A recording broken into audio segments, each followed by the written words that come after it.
Hallo Werkzeugfans, willkommen bei GoTools TV. Mein Name ist Sebastian und viele von euch kennen das hier gar nicht. Wobei genau die hier wahrscheinlich die wenigsten, weil das hier ist ein neues Modell. Wir haben hier die Leistensäge von Festool. Bis jetzt gab es sie noch nicht mit Akku, jetzt ist sie da und sind noch einige andere Neuerungen und das schauen wir uns heute mal an. Heute geht es also um genau das hier, die neue Leistensäge von Festool.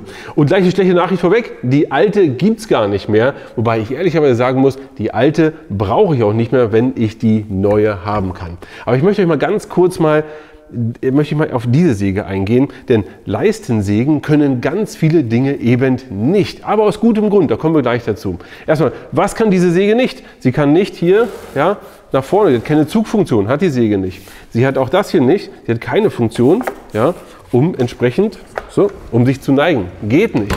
Dasselbe, was sie auch nicht kann, sie kann auch hier den Winkel nicht in der Form verstellen. Ja, all das geht nicht, aber dafür hat sie ganz viele Funktionen, die diese so besonders machen, dass sie für Leisten absolut perfekt sind. Stell dir mal vor, du möchtest einen Boden verlegen. Da ist genau diese Säge etwas, wo du richtig Spaß mit hast und erstmal deinen Boden verlegt hast. Aber was ist nach dem Boden? Nach dem Boden brauchst du natürlich deine Sockelleisten.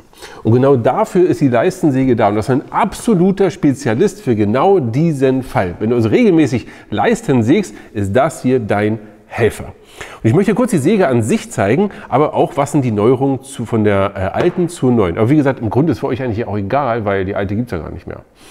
So, aber fangen wir mal vorne an. Erstmal, die wichtigste Neuerung ist folgendes. Hier hinten fehlt was, nämlich es gibt kein Kabel mehr. Kabel ist weg, denn wir haben jetzt hier ein Akkugerät. Hier angeschlossen, 2 Akkus. Ganz wichtig ist, du brauchst übrigens nicht zwingend 2 Akkus. Du könntest das Gerät eben auch nur mit einem Akku betreiben und zwar genau so. Ja? Hier hat er natürlich viel weniger Kraft und eine geringere Umdrehung, aber um noch mal ein bisschen was zu sägen, würde es zur Not auch funktionieren. Ja? Aber eigentlich möchtest du es genau so machen. So, mit 2 Akkus drin geht es auch schon los. Wir haben jetzt hier den Saugeranschluss nicht mehr hier unten, sondern hier oben. Hier unten siehst du so ein Überbleibsel von der alten Säge. Ich vermute, Festool hat gesagt, komm, wir nehmen den Fuß oder den Sockel hier einfach genauso 1:1 wieder mit, weil er war gut, hat immer gut funktioniert. Also lassen wir das so, machen hier einfach einen Gummipropfen drauf. Hier ist Kunststoff davor und somit geht die Absaugung nur noch hier zack nach oben. Natürlich kannst du auch die Geschwindigkeit stufenlos einstellen. Und zwar hier vorne an dem Rädchen, stufenlos, von 1300 bis 3500 Umdrehungen. Mit einem Akku geht es halt nur bis 1800 Umdrehungen. Hier hinten Sauger ran, der wird natürlich auch automatisch ein- und ausgeschaltet über die Funktion in den Akkus. Überhaupt gar kein Problem. Dazu brauchst du natürlich aber die Akkus, die das unterstützen. Ganz wichtig.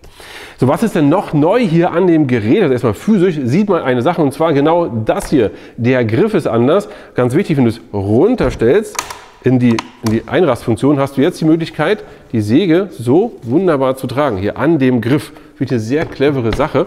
Ja, so hier zum Tragen und die ist auch ganz gut ausbalanciert. Ja? Hui, die Säge ist ganz gut ausbalanciert, wollte ich sagen.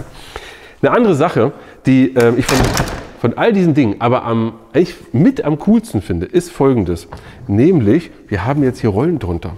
Weil wenn du Leisten sägst, willst du ja eigentlich nicht immer durch die ganze Wohnung oder wo auch immer hin und her laufen an einer stationären Stelle, sondern und du musst sie auch mal drehen, wenden, machen und tun. So kannst du sie einfach mal hinter dir herziehen, schnell dahin drehen. Ich brauche mal hier den Winkel, so zack und drehen und sägen und so weiter. Das finde ich schon sehr cool. Für die übrigens die alte Säge noch haben, diese Räder sind rückwärtskompatibel. Das heißt, bei deinen alten Sägen könntest du sie nachrüsten. Und Festool, wie immer, Festool ist nicht Festool, wenn sie nicht an alles denken würden. Sie haben das hier genau so hoch gebaut, dass es perfekt passt. Ja, ich zeige es euch jetzt mal so, dass das hier eine perfekte Höhe ist, ja, dass du irgendwo den System dahin stellst und kannst du dir irgendwo meinetwegen auf 2 Meter Entfernung, lange Leiste, willst du nicht kippeln, natürlich ordentlich hinstellen, dann einfach drauf und los. Finde ich mega. Zum Thema Festool denkt an alles, haben wir auch das hier, die Winkelschmiege, die wir hier haben, ist auch direkt an der Säge befestigt. Können wir hier lösen. Und jetzt zeige ich euch mal, was eigentlich die Kernfunktion dieser Säge ist. Denn ich habe ja vorhin gesagt, oh, die kann ja eigentlich gar nichts. Was soll denn das? Die kann die ganzen Funktionen von so einer KS60 oder KS120 zum Beispiel, kann sie eben nicht. Dafür kann sie aber das, was sie kann, halt perfekt. Nämlich, sie kann kappen. Ja, das soll sie auch machen. Sie kann genau hier diese Bewegung ausführen. So, ja, das kann sie. Und das ist eben genau auch das, was sie können soll. Sie sollte auch nicht sich verziehen, machen, tun. Sie soll genau runter. Aber jetzt kann sie ja auch den Winkel nicht einstellen. Das heißt, ich kann sie jetzt hier nicht hin und her fahren, also den Kopf hier drehen, wie ich das hier kann. Ja.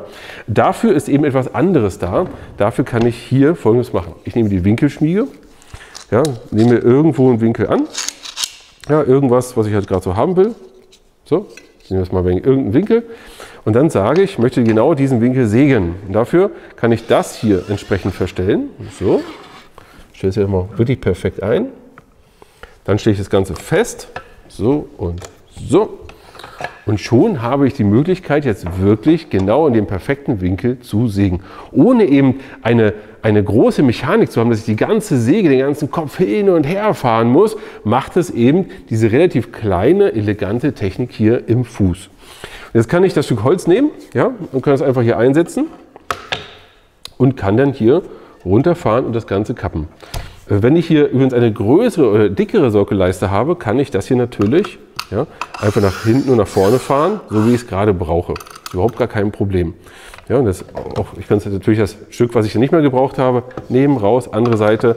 Jetzt seht ihr hier, ich komme da nicht ran, kann ich genau dasselbe machen. So, dann nach hinten. Und kann jetzt hier entsprechend sägen. Mega cool. Ihr müsst natürlich auch auf die Sicherheit achten, deswegen habt ihr das hier mit dabei, eine Klemmzwinge. Die könnt ihr einfach einsetzen. So, könnt ihr sie hier auf das Ganze drauf fahren und dann habt ihr die Möglichkeit hier, Moment, so, jetzt lösen und jetzt fest. In dem Moment, seht ihr hier, ja, die Leiste ist wunderbar fest und das ist wirklich auch schnell festzuspannen. Und wenn ihr das genau so macht, habt ihr mit der Säge absolut perfekte Ergebnisse, wie zum Beispiel das hier. Ja, das hier ist gesägt und es ist wirklich perfekt zusammen.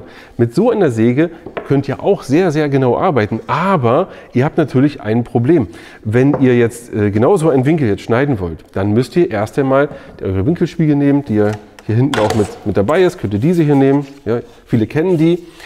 Die musst du dann hier, ich sage mal, drauf fummeln. Dann gehst du erstmal nach links, von euch ist das glaube ich rechts, nach rechts in einen Winkel, schneidest. Dann musst du den Winkel nehmen, in die andere Richtung auch nochmal arbeiten, dann schneiden. Wenn du dich da minimal vertan hast, hast du eben nicht mehr so eine perfekten Ergebnisse wie das hier, sondern dann passt es eben nicht. Wenn du sehr viel Übung hast, dann geht das bestimmt auch sehr schnell. Aber das hier, ja, da musst du eben nur einen Arbeitsschritt machen, sondern du stellst das Ganze hier einfach ein und dann kannst du sägen und das passt immer. Irre, oder? Was ich ganz vergessen habe zu erwähnen, ist, wie viel Grad können wir denn hier eigentlich schneiden? Ja, wir können hier nach innen, und ich muss für euch lose machen, so, wir können hier nach innen 60 Grad, nach außen aber auch 60 Grad schneiden. Und zum Preis her möchte ich jetzt noch gar nicht so genau sagen oder nichts Genaueres sagen, weil die Säge ist noch sehr neu und befindet sich momentan noch in so einer Preisfindungsphase. Schaut mal unten in die Videobeschreibung, dort findet ihr einen Link zum aktuellen Preis. Ja, einfach mal da vorbeischauen, da findet ihr wie immer den ehrlichen Preisvergleich, ihr kennt das ja.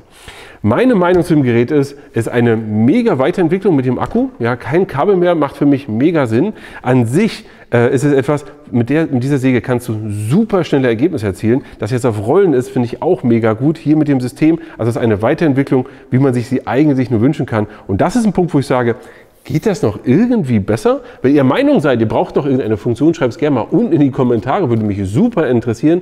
Und für euch für heute erstmal ran ans Werkzeug und bis zum nächsten Mal.